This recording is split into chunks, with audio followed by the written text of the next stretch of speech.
All right, so picture this. You're a business owner, you're hustling, you're making things happen, right? You're about to open the doors to your new restaurant, that dream you've been working towards forever. Yeah.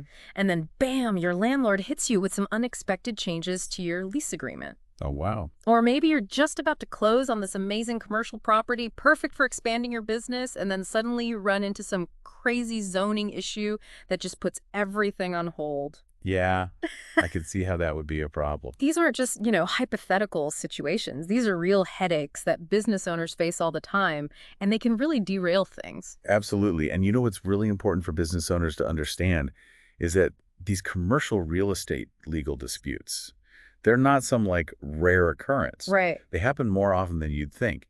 Yeah. And for a lot of businesses, especially smaller ones, or those operating on tight margins dealing with these disputes, it's like navigating a minefield blindfolded. It's really overwhelming. Yeah, exactly. So knowing the ins and outs and having the right strategies in place is absolutely crucial. Couldn't agree more. So for today's deep dive, we've gathered a really interesting mix of resources for you. We've got insights from legal blogs, the folks who are dealing with these issues every single day. Right on the front lines. Exactly. We've also got some problem-solving methodologies because at the end of the day, that's what navigating these disputes is all about, finding solutions. Absolutely. And we've even looked at things from a business finance perspective to understand, the real-world impact of these legal challenges. Yeah, the bottom line. Exactly. Our goal today is to equip you with the knowledge and the strategies you need to confidently deal with these commercial real estate legal disputes, and most importantly, protect your business. So let's dive in. Hmm. I think one of the first things to grasp is just how many different shapes these disputes can take. Yeah. I mean, the most obvious one is the lease agreement itself. Yeah, that seems to be a major pain point. It's a breeding ground for disagreements. But it goes beyond that. Yeah. We're talking about situations where someone just doesn't uphold their end of the bargain. Right, a breach of contract. Exactly, a breach of contract, meaning one party fails to fulfill their obligations. Right, and it's not always about, someone intentionally breaking a promise. Sometimes it's just a misunderstanding or unforeseen circumstances. Absolutely. And you mentioned zoning, which can be a huge roadblock. You might have a specific plan for a property, but local regulations might say no way. Exactly. And then you've got environmental issues. Maybe there's contamination or hazardous materials discovered that can really throw a wrench in things. A huge wrench. And of course, you can't forget about the more straightforward disputes like who's responsible when a property gets damaged. Right. So many things to consider. It's important to remember that these legal battles, they're not always a simple landlord versus tenant scenario. That's interesting. You could find yourself in a dispute with co-owners of a property, with neighboring businesses over things like easements, or even with government agencies at the local, state, or federal level, regarding permits or compliance. Right. It's a much bigger and more complex landscape than people realize. It's like you're playing a game of chess and you can't see all the pieces on the board. Exactly. You need to think several steps ahead, anticipate potential problems, and plan your strategy proactively instead of just reacting when something blows up. Proactive versus reactive, always the best approach. Absolutely. Yeah. Now let's talk about one of the most common battlegrounds in commercial real estate, the lease agreement. Well, lease disputes, those seem to be everywhere. They are incredibly prevalent, and they can really make or break a business. For sure. So let's say you're the owner of this cool little boutique, right? And you just signed a lease for a great spot in a busy shopping district. Prime location. Exactly. You're excited, you're ready to make it big. But then a few months in, you start noticing some serious water damage after a heavy rainstorm. And suddenly you're like, wait, who's supposed to fix this? Is it the landlord or is it me as the tenant? And the answer, it's usually hidden somewhere in the fine print of the lease agreement. It's all about the details in the lease. And those details can be incredibly complex and confusing, especially for someone who's not a legal expert. Right. So many clauses and jargon. Exactly. Business owners need to really scrutinize that lease and ask some important questions right from the get-go. Like what kind of questions? Well, for starters, what are the exact terms regarding rent increases? When and how can the rent go up?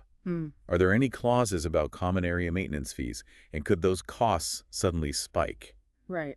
And this is crucial. Who's responsible for handling different types of repairs, from a leaky faucet to major structural issues with the building? Right, because those costs can add up quickly. Absolutely. We actually came across a real-life example of this in our research. Oh, tell me about it. So there was this coffee shop owner in New York City. They thought they had reviewed their lease carefully. But there was this tiny little clause buried deep in the document about foundation repairs being the tenant's responsibility. Oh, no. And then what happened? A major structural problem with the building's foundation emerged, and they got hit with a bill for tens of thousands of dollars in repairs. Wow. Completely unexpected. Totally blindsided them, and it almost put them out of business. That's a nightmare scenario. Hmm. So what can business owners do to avoid these kinds of lease-related disasters? The most important thing is to read every single word of the lease agreement. Don't skim it. Don't just glance at the rent amount and the dates. Right, take your time. Understand what every sentence, every paragraph actually means and what the implications are. Pay close attention to clauses about rent increases, maintenance responsibilities, and any potential fees or charges. And if anything is unclear, don't be shy about asking questions, right? Absolutely. If there's any legal jargon you don't understand, ask for clarification. Demand clear explanations of all the terms, especially when it comes to money and repairs. Make sure everything is crystal clear before you sign anything. And once you're in the lease, keep those lines of communication open with your landlord. Right. Build a good relationship. Exactly. Di- Document any concerns, requests, or agreements in writings so you have a paper trail if a disagreement pops up later. That's a great tip. And one of the most consistent pieces of advice we saw across all our legal sources was to get a lawyer involved. Oh, yeah, absolutely. Specifically, a lawyer who specializes in commercial real estate law to review that lease agreement before you sign on the dotted line. Think of it like this. If you had a serious medical issue, you wouldn't try to diagnose and treat yourself. You'd go to a doctor, right? Makes sense. A commercial real estate attorney. They're the experts. They can spot potential risks and problems in a lease that you as a business owner might miss. Right. They have the trained eye. Exactly. And they can also negotiate better terms for you, potentially saving you tons of headaches and money down the road. It's like having a personal trainer, but for your business's legal health. Exactly. They can help you build a solid legal foundation and avoid those potentially devastating legal injuries. So now let's move on from leases and talk about another big area where commercial real estate legal issues come up: contractual agreements. Right. These aren't just limited to the lease you sign for your space. They can involve all sorts of agreements related to commercial property. Like what? Well, think about purchase and sale agreements, contracts with construction companies for renovations, even agreements with vendors and service providers. Okay, through a wide range. Exactly. And the disputes often arise when someone doesn't fulfill their obligations as outlined in the contract. Right, a breach of contract. Exactly. Or sometimes it's just a plain misunderstanding of the terms. Misunderstandings can definitely happen, especially in these complex commercial transactions where there's a lot of money at stake. Right, high stakes. For example, when you're buying a commercial property, the purchase agreement might have certain conditions or contingencies that aren't so obvious. Such as? Well, they could include things like requirements for specific environmental assessments to be done, or the existence of zoning restrictions that could really limit how you can use the property after you buy it. Gotcha, those hidden surprises. Exactly. And we found this really cautionary tale about a developer in California.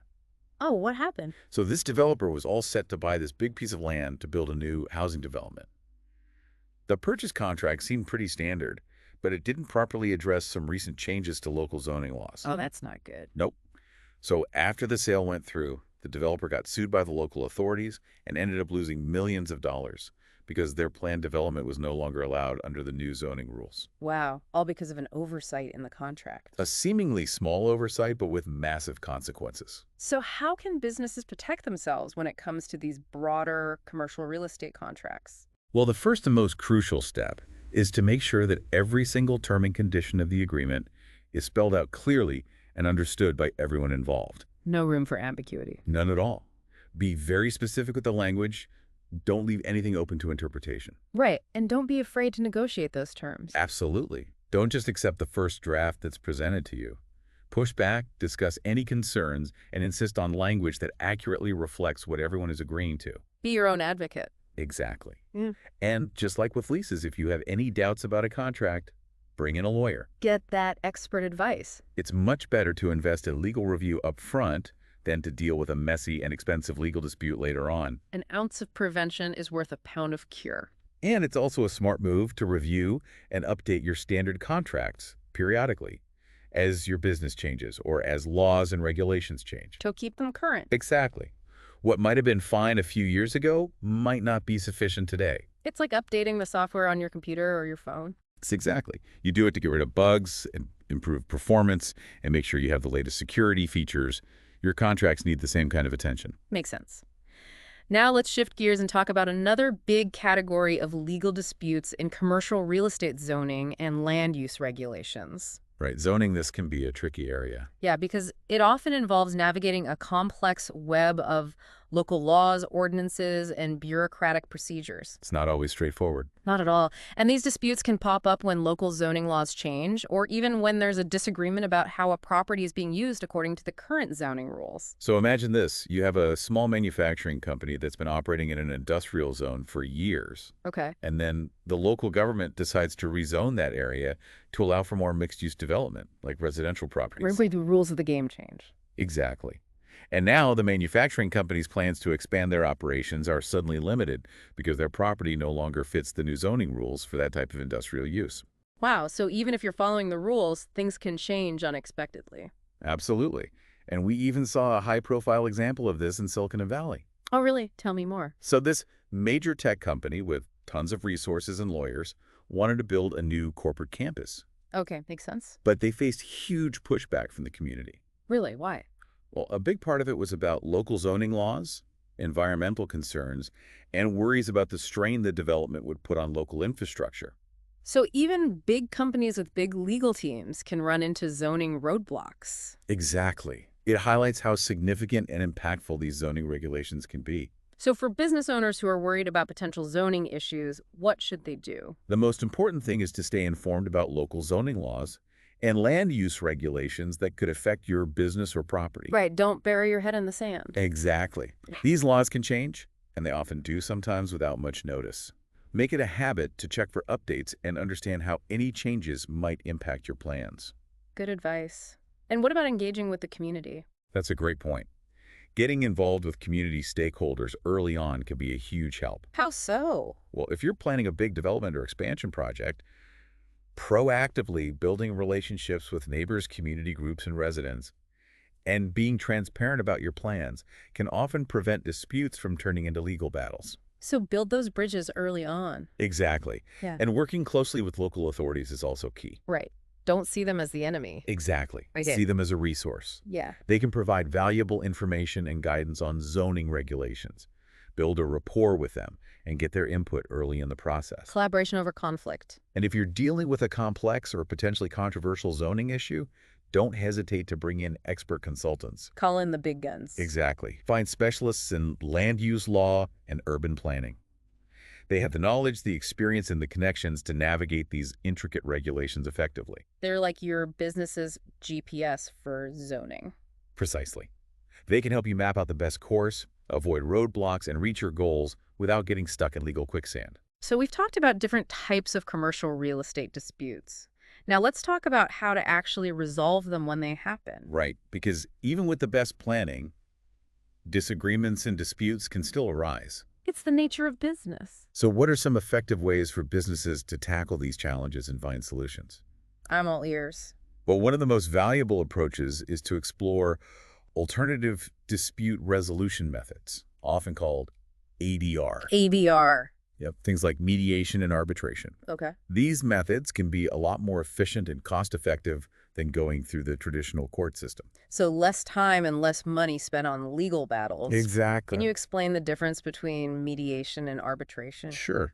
In mediation, you have a neutral third party called a mediator who helps the disputing parties talk things through and negotiate. So the mediator is like a referee. Kind of, but they don't make the decisions. Their role is to facilitate communication, help everyone understand each other's perspectives, and ultimately reach a solution that works for everyone. Gotcha. In arbitration, on the other hand, you have an arbitrator who acts more like a private judge. So they have more authority. Right.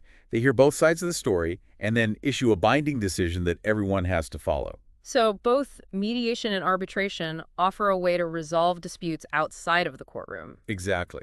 And that can be a huge advantage. Saves time, money, and stress. Absolutely. And these alternative methods often allow for more creative and customized solutions that might not be possible in a court setting. That makes sense. Plus, they can help preserve business relationships, which can be really important. Right, you don't want to burn bridges. Exactly. Another benefit of mediation specifically is that it's confidential, which can be crucial for businesses that want to keep disputes out of the public eye. Discretion is key sometimes. Absolutely. Another piece of advice that came up a lot is to have your contracts reviewed by a lawyer, not just to prevent disputes, but also to include clauses that outline how you want to handle disputes if they do happen. So plan ahead for the what-ifs. It's exactly. A well-written contract can specify mediation or arbitration as the first steps in resolving disagreements, which can make the whole process smoother and less costly.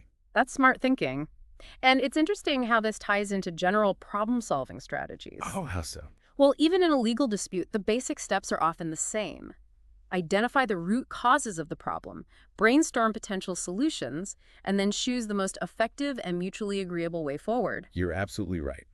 Taking a strategic and structured approach, even when you're dealing with a legal issue, can make a big difference in the outcome. We actually found a great real-life example that shows the power of mediation in resolving a commercial real estate dispute. Oh, tell me about it. So this was a case where a landlord and a tenant were at a standstill over unpaid rent.